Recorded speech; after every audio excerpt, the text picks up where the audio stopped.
What's going on, everyone? So welcome to my latest video. This is part of a series where I focus on Academy Award Best Picture nominees from a certain year and rank them from worst to best. I've done such years in the past, such as the 1990s, 2000s, 2010s, 2020s, and currently I'm working my way through the 1980s. I've done 1980, 81, 82, 83, 84, 85, and you guessed it, this time around I'm focusing on the 1986 Academy Award Best Picture nominees and ranking them from worst to best. Now, this was, of course, 1986, so there were 5 Best Picture nominees, so I'll be ranking them from 5 being the worst to 1 being the best, and of course, my humble opinion, as well as I am joined by a gal from Film Toppings. He is someone that I've collaborated with on the past on his channel, and I'm very excited to have him finally on my channel, and so I'm going to have it where he gives his 5 to 1, and then he'll be kicking it over to me, and then I'll give my 5 to 1, and we'll wrap things up. So guys, enough exposition. Gal, take it away. Hey Chad and Chad Sabourin subscribers, Balaban here from Film Toppings. You can find me with that same name on YouTube, Instagram, Letterboxd, etc. And today I'll be joining Chad as we count down our ranking of the 5 movies nominated for Best Picture in 1986. At the very bottom for me at number 5 is A Room with a View. This is not my favorite James Ivory movie. I like Howard's End a little bit more. And even with Daniel Day-Lewis being terrific, I feel like every time he leaves the screen, the movie gets really boring for me. And it's not to criticize the costume design and the production design, which, won Oscars and I think is absolutely stunning. But the storytelling wasn't necessarily what I look for. I totally understand why it was embraced. Again, it's a beautifully looking movie, but from a story perspective, it just felt like a traditional period romance for me. Number 4 is Children of a Lesser God. This movie was really prominent in the 80s for its deaf community representation, particularly Marlee Matlin winning Best Actress and being one of the only prominent deaf actors at the time and even now, but also being the only deaf performer to win an Academy Award until Troy Kotsur won for Coda, which she was also in. And in this movie, she has a romance with William Hurt. And it starts off very interesting. I love her performance throughout the film. Hurt is also really good in it.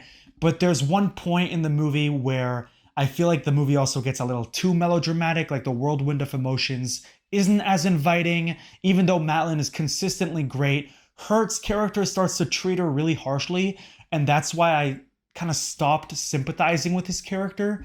But even so, the setting of this deaf school is particularly interesting, and that's what makes this movie unique, even if it also falls into conventional drama territory. Number 3 is Hannah and Her Sisters. Definitely one of my favorite Woody Allen movies. It approaches these different stories throughout these sisters and their love lives, as well as Woody Allen's character himself.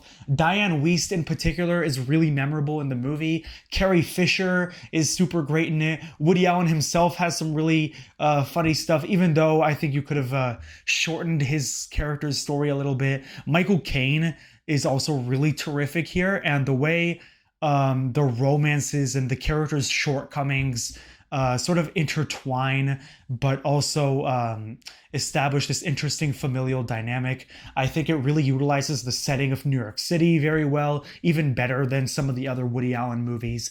And in terms of characters, it's also super memorable. I think Woody Allen has often been seen as a quantity over quality guy, but there's a reason that Hannah and Her Sisters often stands out. Number 2 is Platoon, the movie that won Best Picture, and I had a really tough time choosing between 2 and 1. But I think the reason I ended up going with Platoon number 2 is just because it took me 2 watches to appreciate Platoon as much as I do now. And I love the movie, but I think, I don't know what it was. I wasn't really paying a lot of attention on my first watch, or maybe I saw it on a plane, that it took me a more recent rewatch to love it more. But the cast and the themes are really interesting. Tom Berenger is terrific, and Willem Dafoe is at some of his career best. In particular, Charlie Sheen as the protagonist, and the movie sort of showing like when you give these young men guns, send them into a war zone, give them the authority to do awful things to other human beings, what is that going to look like? Whether it's to the enemy, to innocents within the platoon. I think the cinematography and the style is excellent. I think it's probably Oliver Stone's best movie. I also love JFK and Born on the 4th of July, but I think it holds up really, really well, even among other war movies today. But number one for me, I decided to go with The Mission. This is such a unique movie. First of all, some of the greatest cinematography of all time. And Robert De Niro and Jeremy Irons star in this film about the Jesuit missionaries and their ruthless conquest to spread Christianity and convert everyone. It really shows the consequences of religious extremism and religious conquests. And I think it really hits home with its violence, its performances, the cinematography, the depiction of nature, the pacing. I think it's a beautiful, essential movie to watch. And that's why I ultimately decided to put The Mission at number one. Thank you so much for tuning into my ranking, and back to you, Chad. All right, once again, again, all Film Toppings. I'm very happy that you were able to be on this channel. Guys, if you haven't done so already, don't forget the subscription notification bell on his channel, as well as following my Letterboxd, TikTok, all that. I'll put that down in the description down below. But guys, let's get started with kicking off my number 5. So my number 5 is Children of a Lesser God. This is one of those movies where the premise is intriguing for sure, but the actual story left a lot to be desired. I found this movie to be quite disappointing. Wasn't really a fan of the romance. I will say the acting is good for sure, but I was very disappointed by this movie, and yeah, that's why it's my number 5. Next up, my number 4, we have A Room with a View.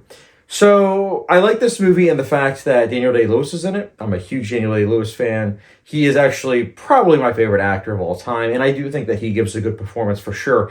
But I'm not going to lie. That is the only thing about this movie that sticks out. I saw this film years ago, and I remember very little about it other than that. And I do think that the costume design was good and the production design, but the overall directing, the storytelling, all of that just wasn't really something that I was able to really connect with personally.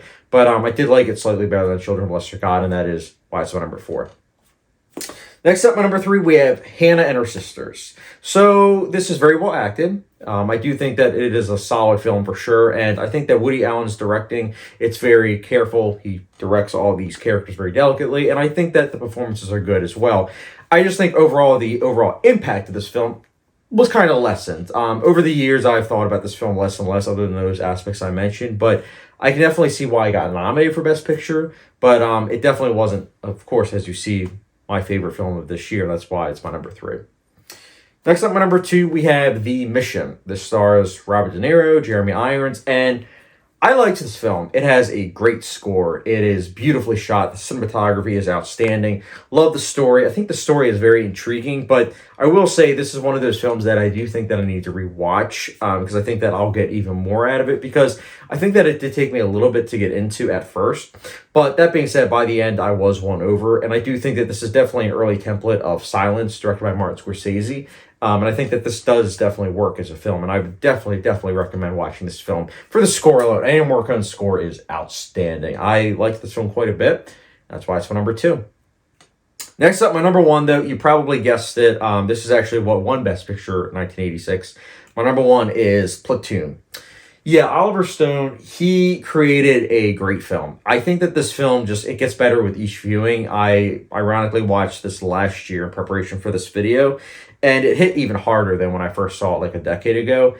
This film is brutal. It's hard to watch. It's sad. It's very well acted. And you can definitely tell that Oliver Stone's own history with Vietnam, like actually being there and everything, is put onto the screen. And so it feels very personable.